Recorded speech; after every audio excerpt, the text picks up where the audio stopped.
여러분도 인생을 우리가 살면서 무언가 꿈꿔본 적이 있으시죠? 네. 그러니까 무언가 우리가 꿈꾼다는 것은 굉장히 우리를 가슴 떨리게 하는 일이라는 생각을 하게 됩니다. 제가 2011년에 나눔교회를 개척했는데 그때 나이가 35살이었습니다. 사실 생각해보면 그때는 꿈이 별로 없었어요. 그냥 뭐 당장 목사 안수를 받는 해여서 목사 안수 받는 게 굉장히 급했고 그래서 그거에만 굉장히 몰두해 있었던 것 같아요.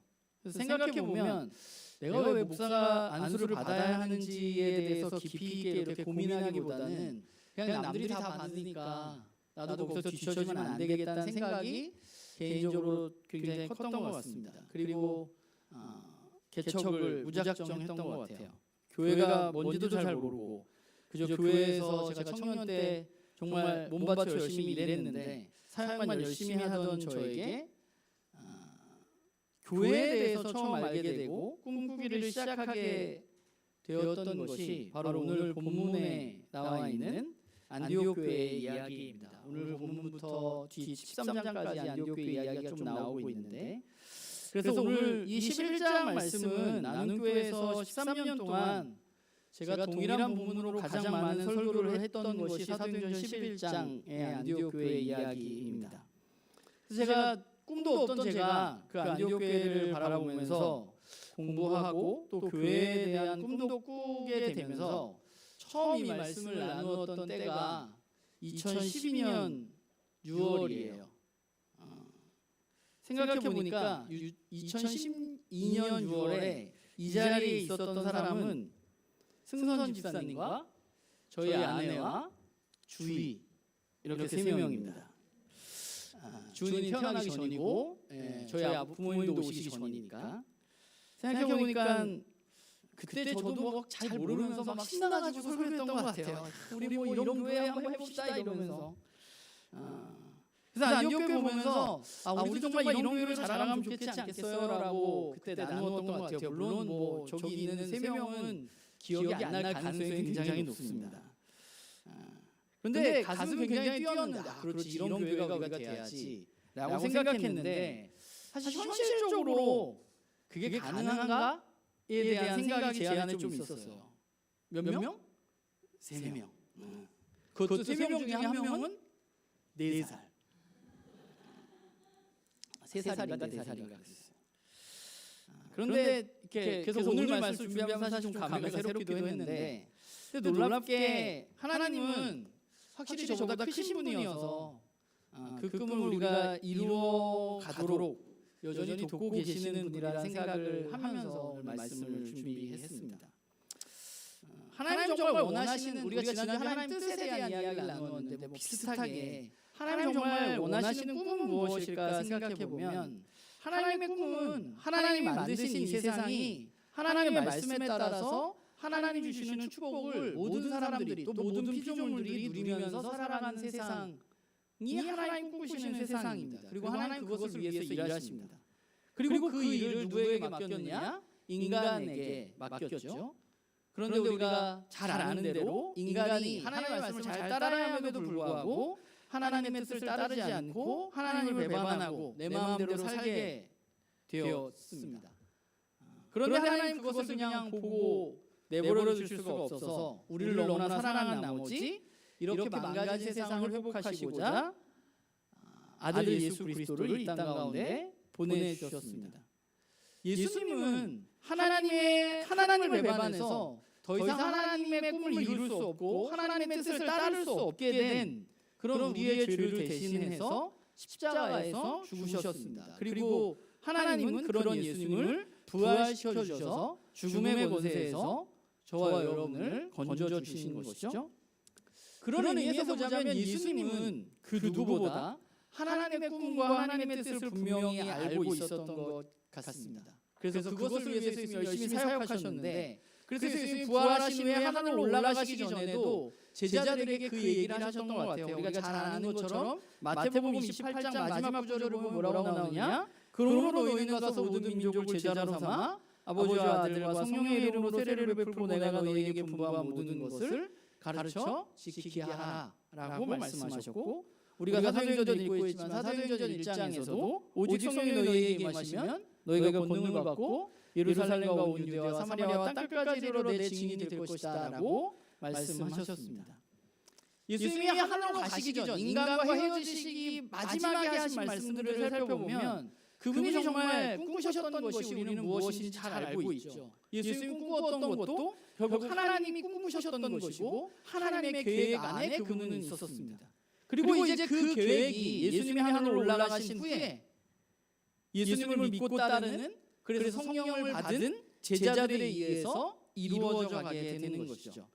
땅끝까지 모든 사람이 하나님을 만나서 하나님을 알게 되고 하나님 주시는 축복을 누리게 되는 일은 누구에게 이제 주어지게 되었느냐? 예수님을 믿고 따르는 예수님의 제자들, 그리고 그 사람들이 함께 모인 교회에게 맡겨진 것입니다. 그런 의미에서 보자면 교회는 결국 예수님에 의해서 시작된 그 하나님 나라가 이 땅 가운데 이루어지도록 세상 나라와 계속해서 부딪히면서도 하나님 다스리는 그 나라를 이루어가는 하나님 나라의 전초기지 같다는 생각을 하게 돼요. 이 땅에 하나님 나라를 드러내 보여주고 또 다른 이들에게 그것을 전하고 우리와 함께 그 나라의 백성의 삶을 살도록 하는 것이 바로 교회입니다. 그래서 우리가 읽고 있는 사도행전을 보면 하나님은 그 일을 제자들과 교회를 통해서 이루어가고 있는 것이죠. 지금까지 우리가 11장 전에 읽었던 것을 짧게 우리가 살펴보면 예수님이 돌아가신 후에 한 30년쯤 됐겠죠? 서기 30년쯤에 예수님을 따르던 제자들에게 성령님이 임하는 사건이 일어나게 됩니다. 그리고 그로 인해서 수많은 사람들이 예수님을 믿게 되고 교회가 생겨났습니다. 그래서 2장부터 6장까지는 교회가 어떻게 생겨났고 어떻게 성장했는지에 대한 이야기입니다. 그런데 여전히 교회는 어디에 머물러 있었냐면 예루살렘과 유대 지역에 머물러 있었어요. 그러다가 7장에 이르러서 누가 나와요? 스데반이 나오죠.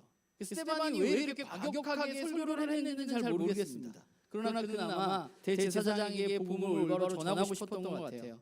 그래서 그 과격한 설교 가운데 스데반은 돌에 맞아 죽게 되고, 그로 인해서 교회에 대한 본격적인 핍박이 시작되게 됩니다. 그래서 사도를 제외한 사람들이 여기저기로 흩어지게 됩니다. 그 중에 누가 나와요? 빌립이라는 사람이 나오죠. 빌립이 어디를 갔습니까? 사마리아에 가서 복음을 전하고 광야에 가서 에티오피아 내시를 만나서 그곳에서도 복음을 전하는 것이 8장의 내용이죠. 그리고 빌립은 어디로 가요?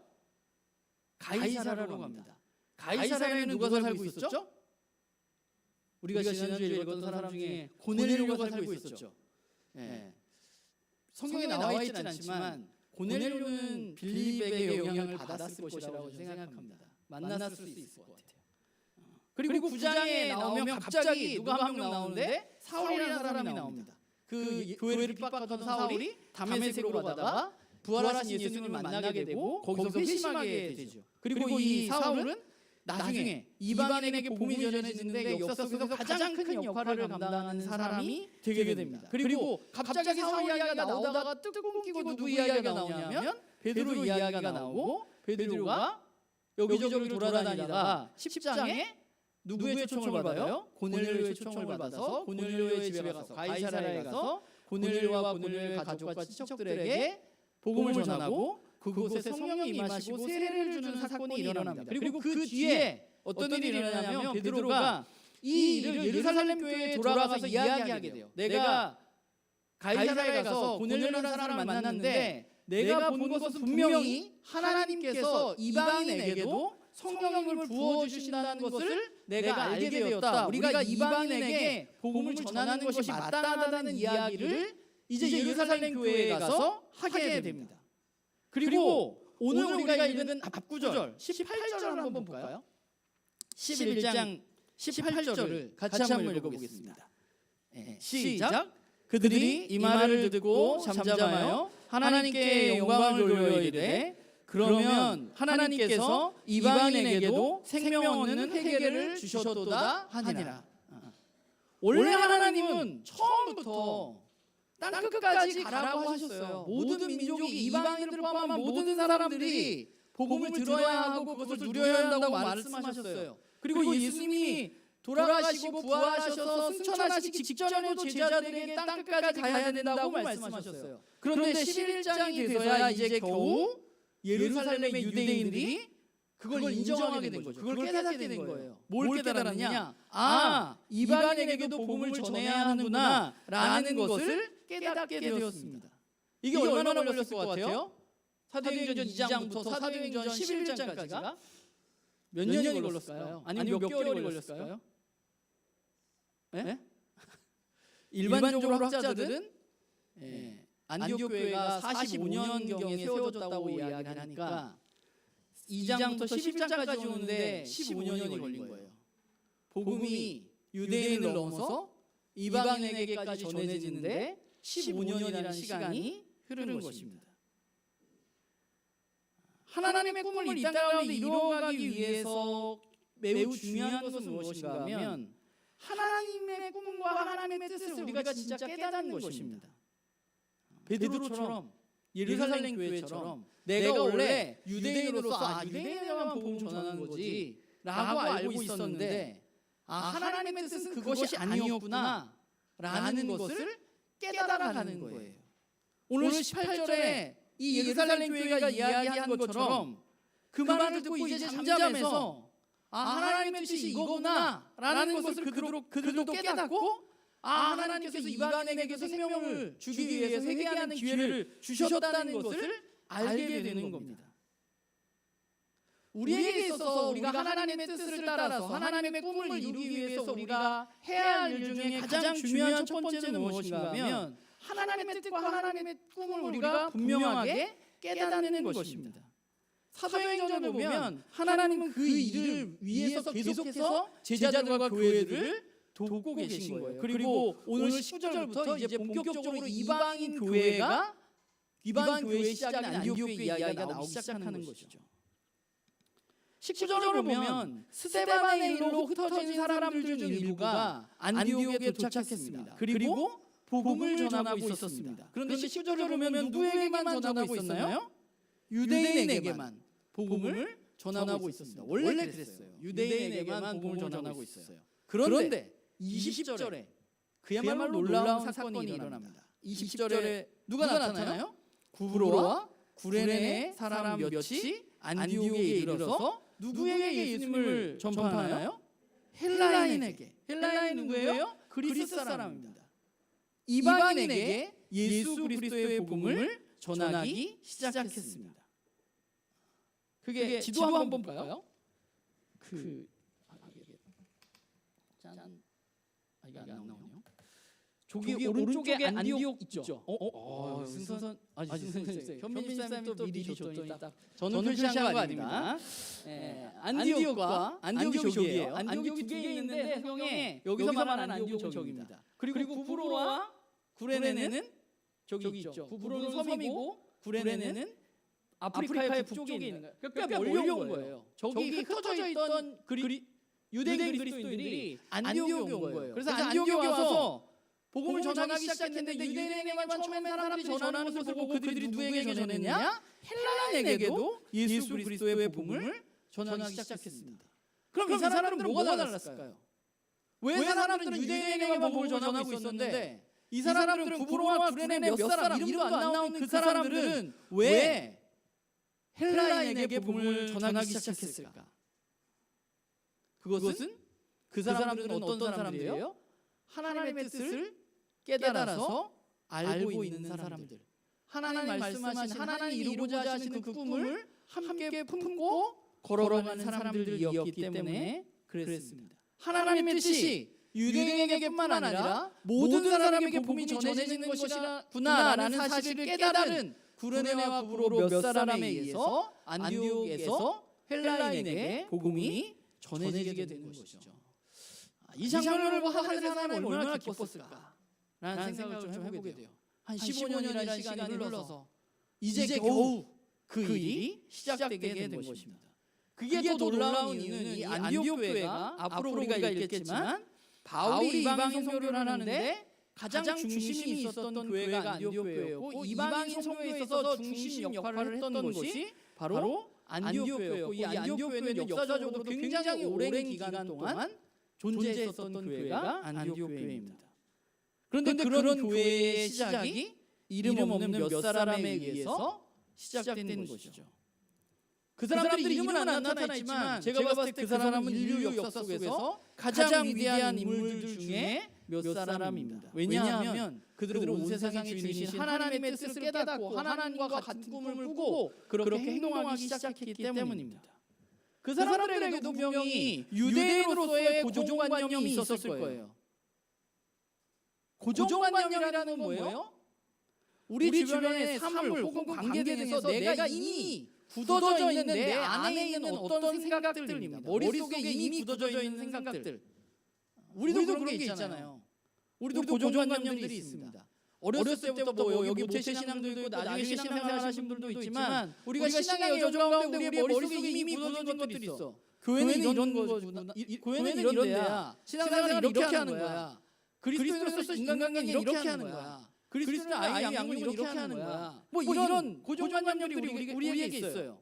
근데 중요한 건 뭐냐면 그게 맞으면 괜찮은데 우리의 고정관념이 바람직하지 못하다면 우리는 어느 순간 한계에 다다를 수밖에 없다는 거죠. 그렇기 때문에 우리도 이 구브로와 구레네 몇 사람처럼 우리가 해야 할 일은 뭐예요? 하나님의 뜻을 깨달아서 우리의 고정관념을 넘어서야만 하는 것입니다.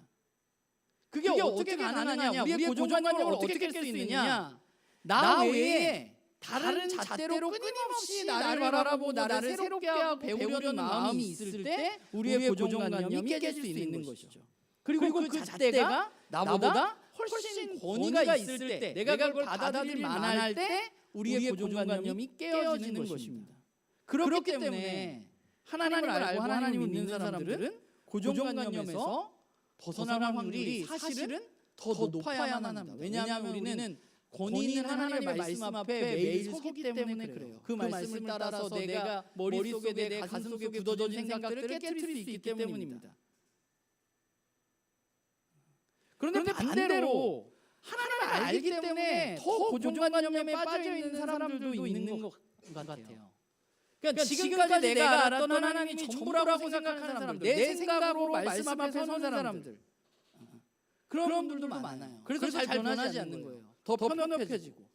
그렇기 때문에 우리가 해야 할 건 뭐냐면 우리가 하나님의 백성으로서 우리의 고정관념을 넘어서 하나님의 뜻을 품고 나아가기 위해서 우리는 하나님의 말씀 앞에 설 때 어떤 자세가 필요하냐면 겸손한 자세가 필요합니다. 내 고정관념이 틀릴 수 있다는 생각, 내 생각이 잘못될 수도 있구나, 내가 지금까지 가지고 있었던 생각이 틀릴 수도 있구나 라는 생각으로 우리는 말씀 앞에 서야 돼요. 그래야 우리가 고쳐질 수 있고 자라갈 수 있는 거예요. 나를 낮추고 다른 사람의 이야기를 기울여서 들을 수 있는 것, 하나님의 이야기를 들을 수 있는 것, 그것이 제가 봤을 때는 겸손한 태도입니다. 그리고 우리는 그 고정관념을 넘어설 때 내가 가지고 있는 생각을 깨뜨려 나갈 때 성장할 수 있고 하나님의 뜻을 이루어갈 수 있는 것 같아요. 오늘 본문에 나온 구브로와 구레네 몇 사람처럼. 그래서 그들을 통해서 그 고정관념을 넘어서 하나님의 뜻을 품은 그들을 통해서 복음이 전해졌을 때 그곳에 어떤 일이 일어났냐? 주의 손이 그들과 함께 하시고 수많은 사람들이 믿고 주께 돌아왔다고 성경은 말하고 있습니다. 뭐가 그들과 함께 했어요? 주님의 손이 그들과 함께 했습니다. 온 세상의 주인이신 하나님이 그들과 함께하기 시작했다는 겁니다. 하나님 그들을 자녀 삼으시고 그들을 돌보시고 계속해서 많은 사람들이 주께 돌아오는 일들을 하나님이 하고 계시는 것이죠. 여러분 생각해보면 구브로와 구레네 몇 사람이 헬라인에게 복음을 처음 전했을 때, 그게 한 사람일 수도 있고 두 사람일 수도 있지만 그 사람들에게 복음을 전했을 때 이런 일들이 일어날 거라고 저는 생각 못했을 거라고 생각합니다. 그러나 그들은 하나님의 뜻을 깨달았기 때문에 한 명이어도 두 명이어도 몇몇 헬라인들에게 복음을 전하기 시작했던 것이고 그 일을 시작으로 문이 열려져서 하나님의 손이 그들과 함께하고 수많은 우리들이 하나님께 돌아오는 역사가 일어나게 된 거죠. 그렇게 되니까 어떤 일이 발생했냐면 예루살렘 교회에서 이 소식을 들었어요. 안디옥에 교회가 생겼다더라. 소식을 들었어요. 그래서 예루살렘 교회에서 누구를 파송하나요? 바나바를 파송합니다. 그런데 바나바가 가보니까 그들은 정말 예수 그리스도의 복음을 믿고 받아들이고 하나님과 함께하는 사람들이었어요. 하나님의 손이 그들과 함께하는 것을 그들은 알게 되었어요. 그래서 그들을 보고 기뻐하며 그들과 머물며 함께하게 되니까 또 어떤 일이 일어났냐면 더 큰 무리가 그 교회에 모이게 되었습니다. 그러니까 바나바가 한 일이 뭐냐면 누가 생각났어요? 바울이 생각났어요. 바울이 어디가 있었어요? 고향인 다소에가 있었어요.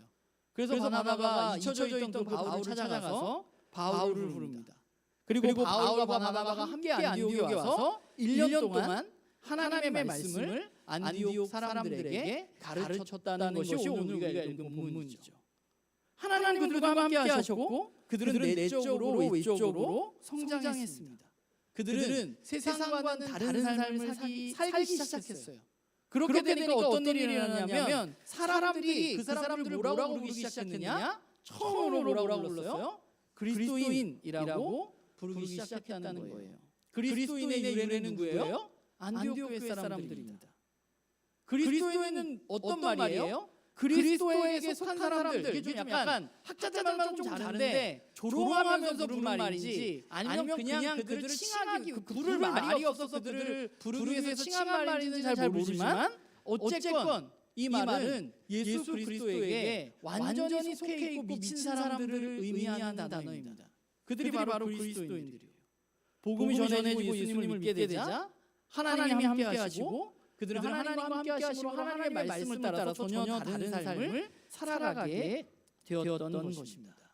이게 안디옥 교회의 시작이에요.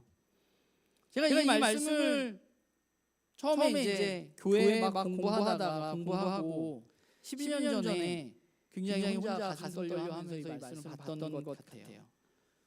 그래서 우리도 우리의 뜻이 아니라 하나님의 뜻을 깨달아서 하나님과 같은 꿈을 꾸고 자라가는 교회가 됐으면 좋겠다. 주님의 손이 우리와 함께하는 그런 교회가 됐으면 좋겠다.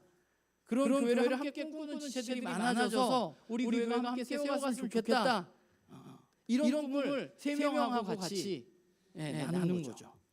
그리고 12년이 지난 이제 만 12년 정도 된 거거든요. 그 설교를 6월 20 며칠에 했더라고요. 만 12년 지난 오늘 나눔을 보니 하나님의 손이 우리와 함께 하시는구나 라는 사실을 좀 깨닫게 된 것 같습니다.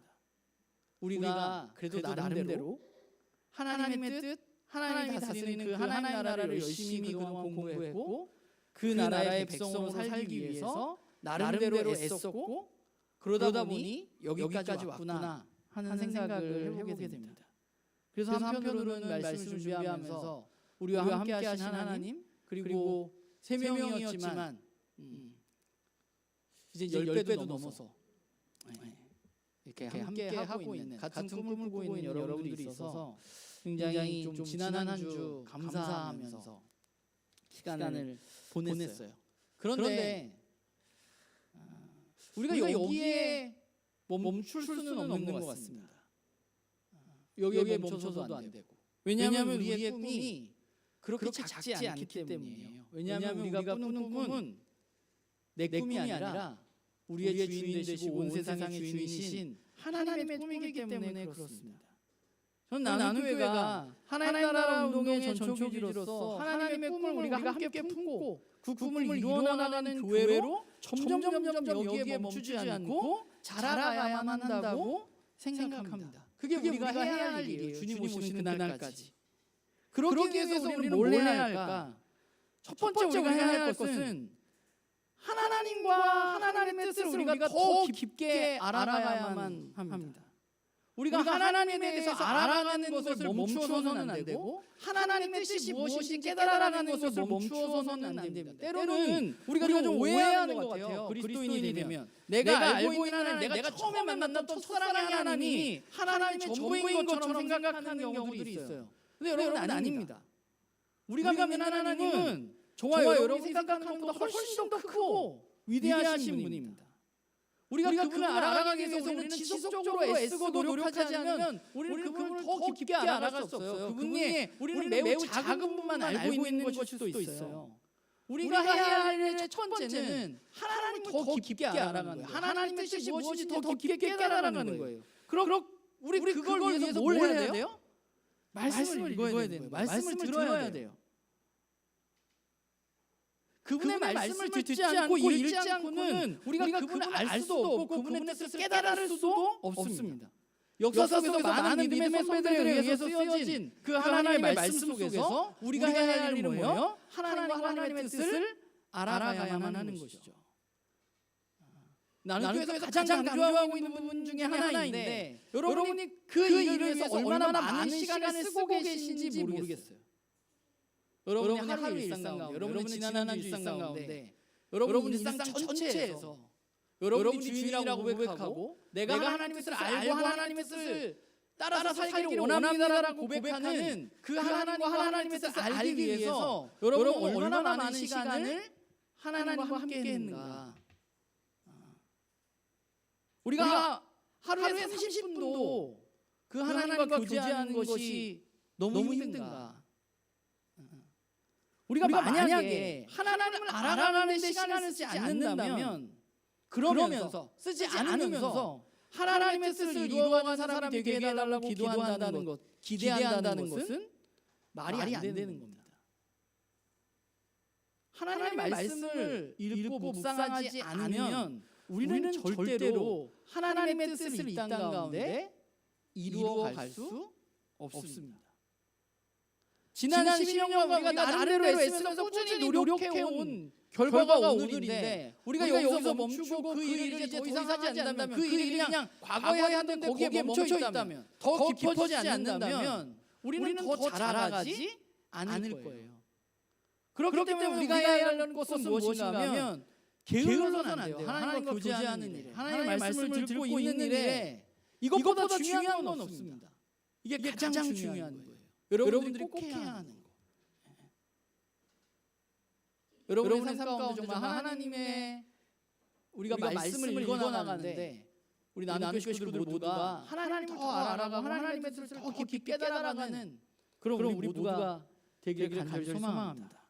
그리고 두 번째는 하나님의 뜻을 아는데 그럼 나를 위한 하나님의 뜻은 무엇일까에 대해서 우리가 좀 하나님께 물을 필요가 있는 것 같아요.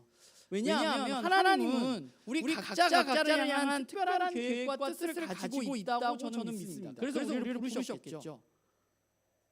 그렇기 때문에 우리는 하나님을 믿고 우리의 인생에서 우리가 올바른 방향으로 살아가기를 원한다면 우리가 해야 할 일은 나를 향한 하나님의 뜻을 우리는 계속해서 하나님께 물어야만 합니다.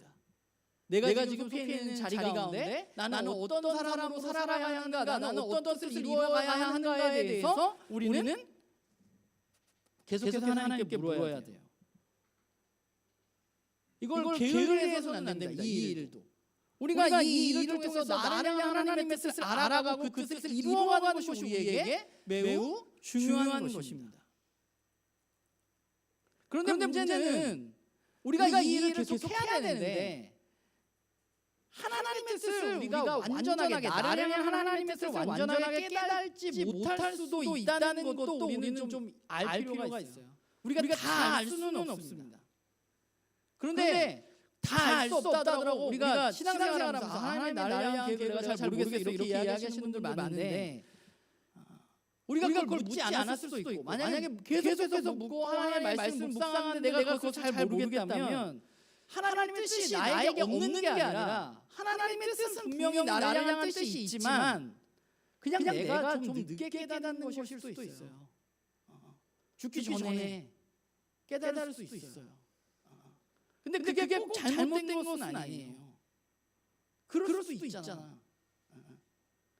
그렇다고 우리가 그걸 모른다고 해서 우리가 좌절하거나 낙담할 필요는 없어요. 그러나 하나님이 나를 향해서 어떤 계획을 가지고 있는가 묻는 일도 게을리해서는 안 되는 것이죠. 그런데 만약에 우리가 그렇게 하나님이 나를 향한 뜻을 잘 모르고 있다면 우리는 어떻게 해야 되는가? 그럼 나를 향한 하나님의 뜻을 내가 모르겠는데 난 뭘 해야 되지? 그때 우리가 해야 할 일은 우리에게 주어진 일에 충성하고 최선을 다하는 것입니다. 오늘 구브로와 구레네 사람들은 안디옥에 가서 복음을 전할 때 그렇게 하나님의 큰 그림을 알고 막 하나님의 큰 퍼즐을 알고 그 일을 하지 않았을 수도 있어요. 그냥 생각해보면 누군가를 만나고 그 사람이 헬라인인데 그냥 이 사람에게도 하나님의 복음이 필요하겠구나 해서 그들에게 전했을 수 있는 거예요. 그냥 그 맡겨진 시간에 맡겨진 사람에게 최선을 다하는 것입니다. 그게 우리가 해야 될 것이에요. 만약에 내가 죽을 때까지 하나님이 나를 향한 어떤 특별한 계획을 내가 잘 알지 못할지라도 우리가 좌절할 것이 아니라 우리는 나에게 지금 맡겨진 삶과 맡겨진 사람들에게 최선을 다하는 삶을 살아가면 되는 것입니다. 셰프라는 분이 이런 말을 했는데 현실 상황에서 매우 중요한 일은 북치고 꽹가리치고 다가오지 않는다. 당신이 지금 만나고 있는 사람, 당신이 지금 하고 있는 일, 당신이 지금 읽고 있는 책이 당신의 생애에서 가장 중요한 일이다 라고 말을 했거든요. 우리가 좀 모를 수 있지만 그러나 오늘 우리에게 맡겨진 사람들, 내가 하고 있는 일, 하나님 나에게 맡기신 이유가 있다는 생각을 우리가 할 때 그것이 나에게 가장 중요한 일이고 우리는 그 가운데 하나님의 백성으로서 최선을 다하는 삶을 살아야만 하는 것이죠. 우리의 작은 섬김과 사랑의 실천이 결국은 하나님의 꿈을 이루어가는 일이기 때문에 그렇습니다. 그리고 마지막으로 우리가 해야 할 것은 하나님이 우리와 계속 함께 하시는지, 나의 인생에 우리 공동체와 계속해서 함께 하시는지 우리는 점검해야만 합니다. 그러면 우리 하나님의 손이 우리와 함께 한다는 걸 우리가 어떻게 알 수 있을까요? 우리 나는 식구들 가운데 하나님이 우리 공동체에 하나님의 손이 안디옥 교회처럼 함께 한다는 걸 우리가 어떻게 알 수 있을까? 우선 개인적으로는 매우 주관적으로는 저는 하나님의 손이 하나님이 여러분들과 함께 할 때 하나님이 주시는 평강이 우리들의 삶 가운데 찾아온다고 믿습니다. 우리의 삶의 정황이 어떻건 간에 그 하나님이 우리와 함께 할 때 우리는 하나님의 주시는 평강을 누릴 수 있습니다. 그게 대단한 일을 내가 하고 있어서가 아니라 그냥 하나님과 함께하는 가운데 우리에게 찾아오는 것들이 있어요. 그리고 우리가 좀 객관적으로 우리 공동체를 보자면 하나님의 손이 함께할 때는 어떤 일이 일어나느냐? 생명의 역사가 일어나고 평화의 역사가 일어납니다. 하나님을 알지 못했던 사람들이 하나님을 알게 되고 어떤 영혼이나 삶에 좀 힘든 부분이 있었던 사람들의 삶에 생명력이 북돋아지기도 합니다. 물론 이런 일은 금방 일어나는 것이 아니라서 시간과 인내가 우리에게 필요하기도 하지만 하나님이 함께 하시는 곳에는 반드시 생명이 자라가게 됩니다. 우리는 그 일이 우리 가운데 일어나고 있는지를 계속해서 점검해야만 하는 것이죠. 그래서 제가 굉장히 나는 교회를 하면서 나름대로 열심히 하고 있다 생각하면서도 한편으로는 굉장히 조금 마음이 계속해서 힘들었던 것은 우리 교회를 통해서 무언가 복음을 처음 듣고 그 복음을 받아들이고 하나님께로 자라간 사람이 세례를 받는 사람이 왜 이렇게 우리 공동체는 안 나올까에 대한 고민이 굉장히 깊었던 것 같아요. 그런 면에서 유정이한테 굉장히 감사합니다. 제가 우리 교회에서 처음으로 성인 세례를 주었던 그날 뭐 개인적으로는 저한테는 우리가 틀린 걸로 가고 있진 않구나 라는 것을 좀 깨닫게 되었던 시간이기도 한 것 같아요. 우리는 좀 그리스도인으로 하나님의 꿈 막 이런 걸 생각하면 너무 큰 꿈, 거대한 꿈을 이야기하고 생각하는 때가 있는데 그건 굉장히 큰 일이 아니라 그냥 생명력이 막 일어난다는 거 이런 거 가능해? 그거는 그냥 여러분이 이번 한 주 누군가를 만나서 대화를 나눈 그 사람이 여러분들을 통해서 위로를 받고 힘을 얻었다면 내 작은 섬김이 내가 속한 공동체에 좋은 영향력을 미쳤다면 저는 그것이 생명이 일어나는 일이라고 믿습니다. 그리고 그것이 우리와 하나님이 함께 하신다는 것을 드러내는 것이죠. 저는 나눔교회가 정말 안디옥 교회처럼 하나님과 함께하는 교회가 되기를 바라면서 우리가 앞으로 계속해서 나아갈 때 마지막으로 여러분들에게 한 가지 부탁하고 싶은 것은 저는 우리가 사람들에게 뭐 잘한다 이렇게 인정받는 것은 중요하지 않다고 생각해요. 우리가 진짜 우리에게 있어서 진짜 중요한 것은 나는 교회가 하나님께 네가 나랑 같은 꿈을 꾸고 그것을 이루어가고 있구나 라는 인정을 우리가 하나님께 받는 것이 중요하다고 생각해요. 그러기 위해서 저도 그렇고 우리 나는 교회 식구들도 그렇고 우리 각자가 하나님 나라의 운동원으로 각자의 자리에서 하나님의 손이 함께하는 사람들로 하나님의 손이 함께하는 공동체로 우리가 계속해서 자라가기를 주님의 이름으로 부탁을 드립니다. 기도하겠습니다.